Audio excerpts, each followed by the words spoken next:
raggii boqorka la socday waxay ka geen waayeen inuu boqorku u eegyahay oo laga soo jeexay oo aanay waxba ku kala duwanayn. boqorkii waxa ku dhalatay inuu la sheekaysto ninkaasi. wuxuu weydiiyey magaciisa. wuxuu u sheegay in la yiraahdo Umberto oo ah magaca boqorka oo kale. waxa kale oo weydiiyey halka uu ku dhashay. wuxuu u sheegay magaalo la yiraahdo Turin. isla magaaladaas ayuu boqorkuna ku dhashay. waxa boqorkii ku dhacay wuxuuga yaab ah oo u maleynayay inuu ku ciyaaray ninkan. assalaamu calaykum, soo dhawaada asxaabay.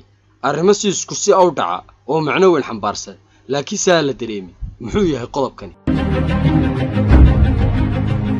inta badan dadku ma qiimeeyaan inay isku akhriyaan dhacdooyinka isku eeg ee maalin walba soo mara.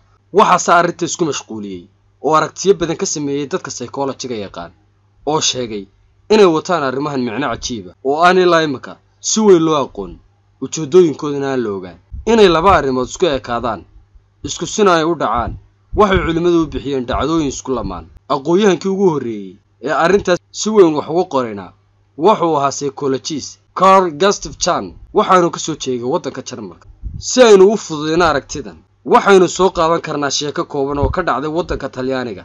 boqor la odhan jiray Umberto oo dalkaasi maamuli jiray intii u dhaxaysay 1887 ilaa 1900 ayaa maalin isagoo dhex maraya magaalada Roma waxa uu jeclaystay inuu iska fadhiisto hodheel qurux badan oo uu ku arkay magaalada dhexdeeda. markii uu soo galay hodheelkii ayaa wuxuu isha ku dhuftay in ay isku eeg yihiin oo sidiisa u labisan, sidiisa timaha u goostay, garhkana u habeeyey sidiisa. markay dhinac kasta ka istaageen raggii boqorka la socday waxay ka geen waayeen inuu boqorku u eegyahay oo laga soo jeexay oo aanay waxba ku kala duwanayn. boqorkii waxa ku dhalatay inuu la sheekaysto ninkaasi. wuxuu weydiiyey magaciisa. wuxuu u sheegay in la yiraahdo Umberto oo ah magaca boqorka oo kale. waxa kale oo weydiiyey halka uu ku dhashay. wuxuu u sheegay magaalo la yiraahdo Turin. isla magaaladaas ayuu boqorkuna ku dhashay. waxa boqorkii ku dhacay wuxuuga yaab ah oo u maleynayay inuu ku ciyaaray ninkan. laakiin wada xaqiiq ah wuxuu sii waday xilligii uu dhashay ninkani. wuxuu sheegay inuu dhashay 14 Maarch 1844 oo yana ahayd taariikhduu boqorku dhashay. boqorkii waxa ku sii batay fadulnimadii oo wuxuu sii weydiiyey xaas inuu leeyahay in kale. ninkiina wuxuu ku jawaabay haa, waxa la yiraahdaa Maria oo ah isla magaca gabadha uu boqorku qabo oo kale. boqorkii yaab ayaa u dhamaaday. waxa kale uu weydiiyey ma leedahay caruur. waxa uu sheegay inuu leeyahay wiil kaliya oo la yiraahdo Victor. boqorkuna wuxuu lahaa wiil kaliya oo la odhan jiray Victor. ugu dambeyntii wuxuu weydiiyey goorma ayaad samaysatay hoteelkan quruxda badan. waxaanu u sheegay inuu samaystay taariikhdu markay ahayd aalkii bishii January sanadkii 1887 oo ha isla sanadkii Umberto noqday boqorka dalka. markay intaas wadaarsadeen boqorkiina uu ku tilmaamay dhacdadani inaanay caadi ahayn oo aanu weligii maqal lana kulmin cid ay ku dhacday sidan oo kale, ay tahayna mid la yaab leh oo ay adag tahay in la rumaysto.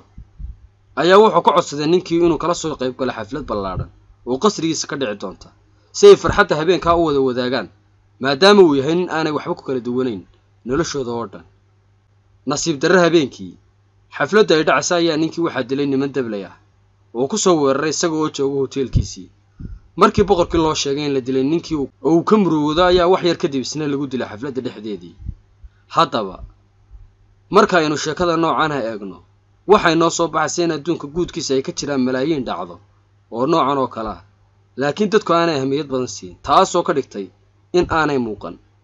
markay dhinac kasta ku soo istaageen aqoonyahanada psychology-gu waxay dhaafin waayeen inuu jiro cid awood badan oo arrimaha noocan ah maamulaysa. haa, waa runtooda oo adduunka guudkiisa wax kasta oo ka dhacaya waxa maamulay Ilaahay koreeye subxaanallah. arrimo isku si u dhaca oo micno weyn xambaarsan laakiin aan la dareemin. fiidiyowga like saaraad bad maasantu. assalaamu calaykum.